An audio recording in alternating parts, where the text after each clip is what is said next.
Welcome, everyone. Have you ever been stuck in a line just staring at the ceiling, absolutely praying you didn't pick the one with a price check? Yeah, we've all been there. Well, you are in the perfect place for today's explainer. We're going to dive into a really fascinating intersection between human behavior and wait times. It turns out the physical layout of a line completely changes how fast the people serving you actually work. I want you to think about this question for a second. Why did the most supposedly efficient lines feel like they are just crawling? It's a universal frustration, right? You're standing in that single, winding, snake-like queue that operations managers swear is the absolute fastest way to do things, but you're checking your watch every 10 seconds. The cashiers seem like they're moving in slow motion. Well, as we'll see, the answer has everything to do with human psychology. Okay, let's dive right into this. We're going to break this down into 6 parts. The myth of perfect lines, humans are not machines, the single queue slowdown, the power of seeing, cash changes the equation, and finally, designing better waiting experiences. Starting off with Section 1, the myth of perfect lines. For decades, businesses have leaned heavily on mathematical models and queuing theory to design their checkout areas. Basically, there are 2 main setups. There's the single, pooled queue, the one you see at banks, post offices, or big retailers like TJ Maxx. One giant line feeding into multiple cashiers. And then there's the multiple parallel queues system. That's your classic grocery store setup, where you pick one specific cashier's line and just cross your fingers you chose the fastest one. Now, in theory, efficiency experts have argued for a long time that the single next available line is mathematically superior. Queuing theory absolutely loves the pooled line because it theoretically eliminates any wasted idle time for the servers. Think about it. If someone has a super complicated transaction taking 10 minutes, it only ties up one cashier. The rest of the line just keeps flowing to the other open spots. In a parallel system, that same 10-minute holdup traps everyone stuck behind them. So on paper, the single queue looks absolutely perfect. Moving on to Section 2, humans are not machines. And here's where we hit the real twist of this research.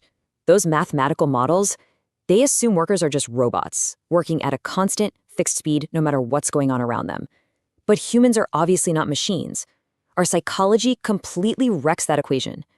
Researchers identified 2 major behavioral drivers here. The first is called task interdependence.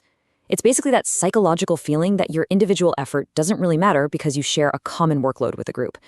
Imagine you're working a register, and you think to yourself, you know what? If I slack off and take it easy today, the rest of the team will just handle the line. You completely lose that sense of individual pressure. The second big driver is the saliency of feedback. This just means your ability to directly observe the impact of your work. It's kind of like running a race. If you can clearly see the finish line, you know exactly how to pace yourself, right? You might even sprint at the end.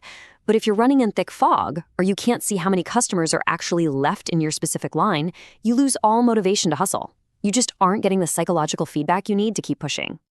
To really test these psychological factors, researchers built a highly controlled computer simulation. They had subjects play the role of cashiers processing virtual grocery carts. Crucially, this was a non-discretionary task. That means the workers couldn't just cut corners and offer bad service to speed things up. Every single item had a specific price slider that had to be perfectly matched before they could move on. It leveled the playing fields completely, letting the researchers measure pure, raw effort. Which brings us to Section 3. The single queue slowdown. So what actually happens when you put real, complicated human beings into that mathematically perfect single line? Well, the researchers uncovered a massive finding that totally shatters conventional wisdom. They found that the single queue structure actually slows down the servers. Yeah, you heard that right.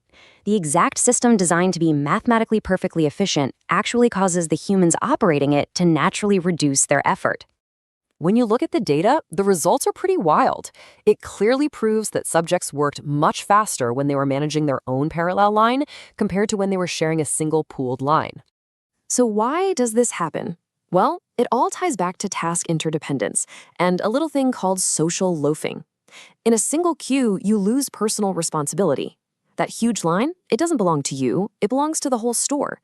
You subconsciously slow down because you don't feel the direct heat of an impatient customer glaring specifically at you.